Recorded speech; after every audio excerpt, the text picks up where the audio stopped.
ആര്യൻ സംസ്കാരത്തെ പ്രതിനിധീകരിക്കുന്ന വർഗീയവാദികൾ അവർ ഈ ആദിവാസികളെ കുറിച്ച് പറഞ്ഞു വനവാസികളെന്ന്. ബോധപൂർവമായിരുന്നു. കാരണം പദങ്ങൾക്ക് വാക്കുകൾക്ക് തീർച്ചയായിട്ടും ഒരു പൊളിറ്റിക്സ് ഉണ്ട്, ഒരു രാഷ്ട്രീയമുണ്ട്. അതുകൊണ്ട് ആദിവാസികൾ എന്ന് പറയുമ്പോൾ ആദിമവാസികൾ അർത്ഥമുള്ളത് കൊണ്ട് ആദിവാസികൾ ഞങ്ങളാണ്, അതുകൊണ്ട് അവർ വനവാസികളാണ് എന്ന് അത്തരം ചില പദപ്രയോഗങ്ങളിലൂടെ വർഗീയവാദികൾ ആസൂത്രണങ്ങളിലൂടെ നടത്തുകയുണ്ടായി. എന്റെ വിഷയം അതല്ല ഞാൻ സൂചിപ്പിക്കുന്നത്. എന്താണ് നമ്മുടെ ആദിവാസികളുടെ അവസ്ഥ? ബ്രിട്ടീഷുകാരുടെ കാലത്ത്, അതിന്റെ മുമ്പുള്ള കാലത്ത് എന്തൊക്കെയാണ് സംഭവിച്ചത് അതുതന്നെയാണ് സ്വതന്ത്രാനന്തര ഭാരതത്തിലും ആദിവാസികളുടെ കാര്യത്തിൽ സംഭവിച്ചുകൊണ്ടിരിക്കുന്നത്. 2 ദിവസം മുമ്പ് അകലയിൽ ആദിവാസികളുടെ ഒരു കൂട്ടായ്മ സോളിഡാരിറ്റി സംഘടിപ്പിച്ചിരുന്നു. 500 ആദിവാസികൾ, അവിടെയുള്ള അമ്മമാരും അവിടെയുള്ള പുരുഷന്മാരും സ്ത്രീകളും കുട്ടികളും ഒക്കെ ആ സമ്മേളനത്തിൽ പങ്കെടുക്കുകയുണ്ടായി. 2-3 ആദിവാസി മൂപ്പന്മാർ അവരുടെ അനുഭവങ്ങൾ പറയുകയുണ്ടായി. അപ്പോൾ നമ്മൾ എത്തിപ്പോകുന്നു. നമ്മുടെ ഗവൺമെന്റുകൾ ഓരോ സന്ദർഭങ്ങളിലും ആദിവാസികളെ ചതിക്കുകയും വഞ്ചിക്കുകയും അവർ അധിനിവേശം നടത്തിക്കൊണ്ടിരിക്കുകയുമാണ്. ഭൂപ്രഭുക്കൾ അധിനിവേശം നടത്തി, ജന്മികൾ അധിനിവേശം നടത്തി, സാമ്രാജ്യത്തെ ശക്തികൾ അധിനിവേശം നടത്തി. ഏറ്റവും ഒടുവിൽ സ്വാതന്ത്ര്യാനന്തര ഭാരതത്തിൽ കേരള പിറവിക്ക് ശേഷം നമ്മുടെ കേരളത്തിലെ സ്വദേശികൾ അവർ അധിനിവേശം നടത്തി. എവിടെ ആരുടെ കൂടെയാണ് നമ്മുടെ രാഷ്ട്രീയക്കാർ നിൽക്കുന്നത് എന്ന് ചോദിച്ചപ്പോ ആദിവാസി മൂപ്പന്മാർ പറയുന്നു, ആദ്യമൊക്കെ അവർ ഞങ്ങളുടെ കൂടെയായിരുന്നു. 1970 വരെ ഞങ്ങളുടെ കൂടെയായിരുന്നു രാഷ്ട്രീയക്കാർ. കാരണം അന്ന് ഞങ്ങൾക്ക് നന്നായിട്ട് ജനസംഖ്യ ഉണ്ടായിരുന്നു, ഞങ്ങൾ ധാരാളം ആളുകൾ ഉണ്ടായിരുന്നു, ഞങ്ങൾക്ക് വോട്ടുണ്ടായിരുന്നു. പക്ഷേ ഇപ്പോൾ കുടിയേറ്റക്കാരുടെ എണ്ണം വർദ്ധിക്കുകയും ഞങ്ങളുടെ എണ്ണം കുറയുകയും ഞങ്ങളുടെ പുരുഷന്മാരൊക്കെ തന്നെ കൊല ചെയ്യപ്പെടുകയോ അല്ലെങ്കിൽ പുരുഷന്മാരുടെ എണ്ണം കുറഞ്ഞു വരികയോ ഒക്കെ ചെയ്തപ്പോ ഞങ്ങളുടെ വോട്ടിനേക്കാളും ഇവിടെ കയ്യേറ്റക്കാരുടെ വോട്ട് കൂടിയപ്പോ ഇപ്പോൾ രാഷ്ട്രീയക്കാർ മുഴുവനും ഇടതും വലതും വ്യത്യാസമില്ലാതെ അധിനിവേശക്കാരുടെ കൂടെയാണ്, കയ്യേറ്റക്കാരുടെ കൂടെയാണ്. ആദിവാസികളുടെ പ്രശ്നം പരിഹരിക്കാൻ അവർക്ക് താല്പര്യമില്ല എന്ന് ആദിവാസി മൂപ്പന്മാർ പൊട്ടിത്തെറിച്ചുകൊണ്ട് പ്രതിഷേധത്തോടുകൂടി ആ സമ്മേളനത്തിൽ പറയുകയുണ്ടായി. വസ്തുതകൾ തന്നെയാണത്. കാര്യങ്ങൾ അന്വേഷിച്ചു പോയാൽ നമുക്കത് ബോധ്യപ്പെടും.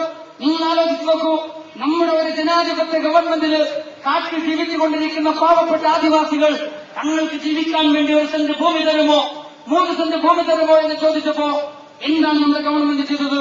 നമ്മുടെ ഗവൺമെന്റ് മുത്തങ്ങയില്, AK ആന്റണിയുടെ ഗവൺമെന്റ് മുത്തങ്ങയില് പാവപ്പെട്ട ആദിവാസികളെ വെടിവെച്ചു കൊള്ളുകയായിരുന്നു.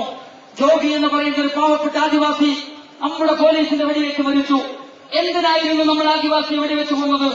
ഒരു പാവപ്പെട്ട ആദിവാസിക്ക് 3 സെന്റ് ഭൂമി ചോദിച്ചാൽ അത് വലിയ കലാപവും അത് വലിയ തീവ്രവാദവും ഭീകരവാദവുമായിട്ട് വിലയിരുത്തുകയും എന്നിട്ട് അതിന്റെ പിന്നിൽ ആന്ധ്രയിലെ നക്സലൈറ്റുകളാണ് പ്രവർത്തിക്കുന്നത് എന്ന് പ്രചരിപ്പിക്കുകയും എന്നിട്ട് പാവപ്പെട്ട ആദിവാസികളെ വെടിവെക്കുകയും ചെയ്തു. എവിടെയാണ് നടക്കുന്നത്? നമ്മുടെ ജനാധിപത്യ കേരളത്തിൽ. എന്നാൽ നിങ്ങൾ എന്റെ കൂടെ വരിക, ഞാൻ നിങ്ങൾക്ക് കാണിച്ചു തരാം. ഇവിടെയുള്ള വൻകിടകള്, കുത്തക കമ്പനികള് പാട്ടത്തിന് ഭൂമി എടുത്തിട്ട് ഏക്കറക്കണക്കിന് ഭൂമി വേലി കെട്ടിയിട്ട് നാണ്യവിളകൾ വെച്ചുപിടിപ്പിക്കുന്നത് നമ്മുടെ ഈ ഭരണാധികാരികളുടെ മൂക്കിന് മുമ്പിൽ അവരറിഞ്ഞുകൊണ്ട് നടന്നുകൊണ്ടിരിക്കുകയാണ്.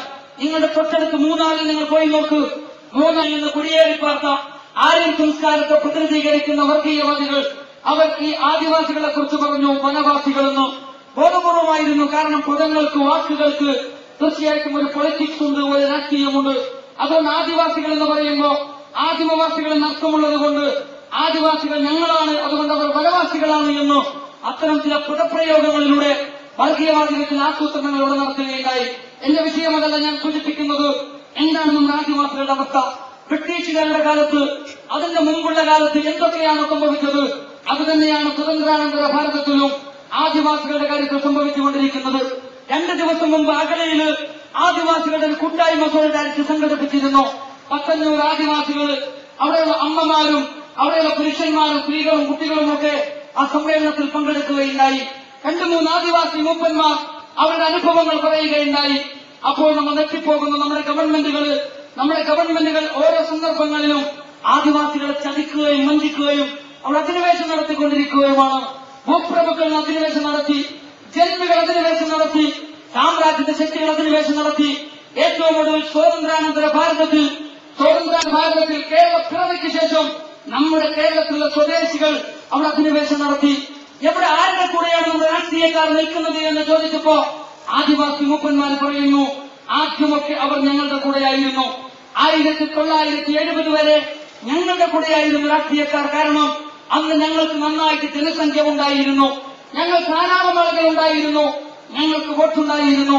പക്ഷേ ഇപ്പോൾ കുടിയേറ്റക്കാരുടെ എണ്ണം വർദ്ധിക്കുകയും ഞങ്ങളുടെ എണ്ണം കുറയുകയും ഞങ്ങളുടെ പുരുഷന്മാരൊക്കെ തന്നെ കൊല ചെയ്യപ്പെടുകയോ അല്ലെങ്കിൽ പുരുഷന്മാരുടെ എണ്ണം കുറഞ്ഞു വരികയോ ഒക്കെ ചെയ്തപ്പോ ഞങ്ങളുടെ വോട്ടിനേക്കാളും ഇവിടെ കയ്യേറ്റക്കാരുടെ വോട്ട് കൂടിയപ്പോ ഇപ്പോൾ രാഷ്ട്രീയക്കാർ മുഴുവനും ഇടതും വലതും വ്യത്യാസമില്ലാതെ അധിനിവേശക്കാരുടെ കൂടെയാണ്, കയ്യേറ്റക്കാരുടെ കൂടെയാണ്. ആദിവാസികളുടെ പ്രശ്നം പരിഹരിക്കാൻ അവർക്ക് താല്പര്യമില്ല എന്ന് ആദിവാസി മൂപ്പന്മാർ പൊട്ടിത്തെറിച്ചുകൊണ്ട് പ്രതിഷേധത്തോടുകൂടി ആ സമ്മേളനത്തിൽ പറയുകയുണ്ടായി. വസ്തുതകൾ തന്നെയാണത്. കാര്യങ്ങൾ അന്വേഷിച്ചു പോയാൽ നമുക്കത് ബോധ്യപ്പെടും.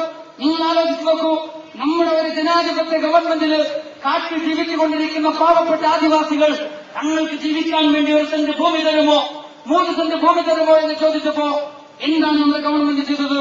നമ്മുടെ ഗവൺമെന്റ് മുത്തങ്ങയില്, AK ആന്റണിയുടെ ഗവൺമെന്റ് മുത്തങ്ങയില് പാവപ്പെട്ട ആദിവാസികളെ വെടിവെച്ചു കൊല്ലുകയായിരുന്നു. ജോഗി എന്ന് പറയുന്ന ഒരു പാവപ്പെട്ട ആദിവാസി നമ്മുടെ പോലീസിന്റെ വെടിയേറ്റ് മരിച്ചു. എന്തിനായിരുന്നു നമ്മൾ ആദിവാസിയെ വെടിവെച്ചു കൊന്നത്? ഒരു പാവപ്പെട്ട ആദിവാസിക്ക് 3 സെന്റ് ഭൂമി ചോദിച്ചാൽ അത് വലിയ കലാപവും അത് വലിയ തീവ്രവാദവും ഭീകരവാദവുമായിട്ട് വിലയിരുത്തുകയും എന്നിട്ട് അതിന്റെ പിന്നിൽ ആന്ധ്രയിലെ നക്സലൈറ്റുകളാണ് പ്രവർത്തിക്കുന്നത് എന്ന് പ്രചരിപ്പിക്കുകയും എന്നിട്ട് പാവപ്പെട്ട ആദിവാസികളെ വെടിവെക്കുകയും ചെയ്തു. എവിടെയാണ് നടക്കുന്നത്? നമ്മുടെ ജനാധിപത്യ കേരളത്തിൽ. എന്നാൽ നിങ്ങൾ എന്റെ കൂടെ വരിക, ഞാൻ നിങ്ങൾക്ക് കാണിച്ചു തരാം.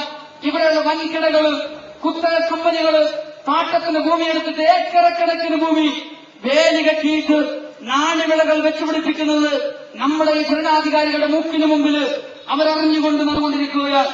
നിങ്ങളുടെ തൊട്ടടുത്ത് മൂന്നാറിൽ നിങ്ങൾ പോയി നോക്ക്. സ്വതന്ത്രാനന്തര ഭാരതത്തിൽ അതിന്റെ മുമ്പുള്ള ചരിത്രപരമായ കാരണങ്ങളാൽ അടിമത്ത സമ്പ്രദായം നിലനിൽക്കുന്നതുകൊണ്ട് ഇവിടെയുള്ള വരേണ്യവർഗം പിന്നാക്ക വിഭാഗങ്ങളെ കീഴ്പ്പെടുത്തിയതുകൊണ്ട് അവരെ വിദ്യാഭ്യാസ രംഗത്ത് പുരോഗതി പ്രാപിക്കാൻ അനുവദിക്കാതെ അവരെ അടിമകളാക്കി തങ്ങൾക്ക് ചൂഷണം ചെയ്യാൻ മാത്രമുള്ള പണിക്കാരാക്കി അധപ്പതിപ്പിച്ച് ജാതീയതയും ഐക്യവും നിലനിർത്തിക്കൊണ്ട് അങ്ങനെ ഭ്രാന്തമായ അനീതിയിലധിഷ്ഠിതമായ ഒരു സാമൂഹ്യ ക്രമത്തിന്റെ ദുരന്തമാണല്ലോ സ്വതന്ത്രാനന്തര ഭാരതത്തിലും ഇന്നും പിന്നാക്ക വിഭാഗങ്ങൾ പിന്നാക്കം നിൽക്കുന്നതായിട്ട് നമ്മൾ അനുഭവിക്കുന്നത്. അതേപോലെ തന്നെ പട്ടികജാതി പട്ടികവർഗത്തിൽപ്പെട്ടവർ, ദളിതുകള്, ഇവരൊക്കെ ഇന്ന് അനുഭവിക്കുന്ന ദുരന്തം എത്രത്തോളമാണ്? സ്വതന്ത്രാനന്തര ഭാരതം 19 വർഷം പിന്നിട്ട് കഴിഞ്ഞതിന് ശേഷവും ഇന്ന് നമ്മുടെ ദളിതുകളുടെ അവസ്ഥ എന്താണ്? നമുക്കറിയാമല്ലോ, ബഹുമാന്യനായ B.R. അംബേദ്കർ. ആ അംബേദ്കറെ ഏറ്റവും വൃത്തികെട്ട രീതിയിൽ ഇന്നും അപഹസിച്ചുകൊണ്ടിരിക്കുന്നവരാണ് നമ്മുടെ രാജ്യത്ത് ദേശക്കൂറിന്റെ വക്താക്കളായിട്ട് ചമഞ്ഞുകൊണ്ടിരിക്കുന്നത്. പ്രചരിപ്പിക്കപ്പെടുമെന്നും കലാപങ്ങൾ ഉണ്ടാകുമെന്നും ഭീഷണിപ്പെടുത്തിക്കൊണ്ട് മണ്ഡൽ കമ്മീഷൻ റിപ്പോർട്ട് നടപ്പിലാക്കാൻ അനുവദിച്ചില്ല. നരേന്ദ്ര കമ്മീഷൻ റിപ്പോർട്ട് മാറി മാറി വന്ന ഗവൺമെന്റുകളുടെ പൂഴ്ത്തിവെച്ചുകൊണ്ട് ഇവിടെയുള്ള പിന്നാക്ക വിഭാഗങ്ങളോട്, മതന്യൂനപക്ഷങ്ങളോട് ഏറ്റവും അനീതിപരമായ നിലപാട് മാറി മാറി വന്ന ഗവൺമെന്റുകൾ സ്വീകരിക്കുകയുണ്ടായി. ഞങ്ങൾക്ക് പറയാനുള്ളത്, സർക്കാർ കമ്മിറ്റി റിപ്പോർട്ടിനോട് ഏറ്റവും അനുകൂലമായ നിലപാട് സ്വീകരിച്ചുകൊണ്ട് അനന്തര നടപടികൾക്ക് കേവലം വാചകങ്ങളിലോ രേഖയിലോ അല്ല, അനന്തര നടപടികൾക്ക് കേന്ദ്ര സർക്കാർ സജീവമായ ശ്രദ്ധയോടുകൂടി മുന്നോട്ട് വരേണ്ട സന്ദർഭമാണിത്. അതോടൊപ്പം തന്നെ കേരളത്തോട് നമുക്ക് പറയാനുള്ളത്, നരേന്ദ്രൻ കമ്മീഷൻ റിപ്പോർട്ട് ഉയർത്തിക്കൊണ്ടുവന്ന പ്രശ്നങ്ങൾ പരിഹരിക്കപ്പെടേണ്ടതായിട്ടുണ്ട്. പ്രത്യേകിച്ചും LDF ഗവൺമെന്റുകളുടെ പ്രകടന പത്രികയിൽ അതുമായി ബന്ധപ്പെട്ടത് ചിലതൊക്കെ ചെയ്യുമെന്ന് ഈ കേരളത്തിലെ ജനങ്ങളോട് വാഗ്ദാനം ചെയ്തു കഴിഞ്ഞതാണ്. അത് നടപ്പിലാക്കാനുള്ള സന്നദ്ധത അവർ കാണിക്കേണ്ടതായിട്ടുണ്ട്. ഞാൻ സൂചിപ്പിക്കുന്നത്, ഇന്നും നമ്മുടെ രാജ്യം സാമൂഹ്യ ഉച്ചനീചത്വങ്ങളുടെ രാജ്യമായിട്ട് തന്നെ നിലനിൽക്കുകയാണ്. ഇന്നും പാവപ്പെട്ട ആദിവാസിയുടെ പേരിൽ എത്രയാണ് നമ്മുടെ രാജ്യം ഇന്ന് എഴുതി തള്ളുന്നത്? അകലയിലെ ഒരു ആദിവാസിക്ക് വേണ്ടി 5.5 ലക്ഷം രൂപയാണ് നമ്മുടെ ഗവൺമെന്റ് ചെലവഴിച്ചിരിക്കുന്നത്. ഞങ്ങൾക്ക് വിനീതമായിട്ട് പറയാനുള്ളത്, ആ 5.5 ലക്ഷം രൂപയുണ്ടല്ലോ, 27,000 വരുന്ന അകലയിലെ ആദിവാസികൾക്ക് വേണ്ടി, ഒരാദിവാസിക്ക് വേണ്ടി ചെലവഴിച്ച 5 ലക്ഷം രൂപയുണ്ടല്ലോ, അതിന്റെ കണക്കൊന്ന് കേരളീയ സമൂഹത്തിന് മുമ്പിൽ അവതരിപ്പിക്കുവാൻ നമ്മുടെ ഗവൺമെന്റുകൾ തയ്യാറാകുമോ? ഒരാദിവാസിക്ക് 5.5 ലക്ഷം രൂപ ചെലവഴിച്ചിട്ട് ഒരാദിവാസിക്ക് നയാ പൈസ പോലും കിട്ടിയിട്ടില്ല എന്ന് ആദിവാസി മൂപ്പന്മാര് വളരെ ശക്തമായിട്ട് തെളിവോടുകൂടി നമ്മളോട് പറയുമ്പോ, ആരായിരുന്നു ഈ 5.5 ലക്ഷം രൂപ കൊണ്ട് കൊള്ളയടിച്ചത്? നമ്മുടെ ഉദ്യോഗസ്ഥന്മാരല്ലേ? അട്ടപ്പാടിയിലേക്ക് പലർക്കും പണിഷ്മെന്റ് ട്രാൻസ്ഫർ ആണത്രേ. പക്ഷേ അട്ടപ്പാടിയിലേക്ക് ഒരു പണിഷ്മെന്റ് ട്രാൻസ്ഫർ കിട്ടിയെങ്കിൽ എന്നാഗ്രഹിക്കുന്ന ഉദ്യോഗസ്ഥന്മാർ നമ്മുടെ നാട്ടിലുണ്ട്. എന്നിട്ട് ആ ഉദ്യോഗസ്ഥന്മാർ അട്ടപ്പാടിയിൽ പോയിട്ട് പാവപ്പെട്ട ആദിവാസികൾക്ക് അനുവദിക്കപ്പെടുന്ന മുഴുവൻ സമ്പത്തും അവരുടെ റേഷനറികൾ മുഴുവനും കൊള്ളയടിച്ചുകൊണ്ടാണ് വിദ്യാസമ്പന്നർ എന്ന് പറയുന്ന, സംസ്കാര സമ്പന്നർ എന്ന് പറയുന്ന കൊള്ളക്കാരും അഴിമതിക്കാരുമായ നമ്മുടെ രാജ്യത്തുള്ള ഉദ്യോഗസ്ഥന്മാർ, വൃത്തികെട്ട വർഗം, അവർ പാവപ്പെട്ട ആദിവാസിയുടെ സമ്പത്ത് വരെ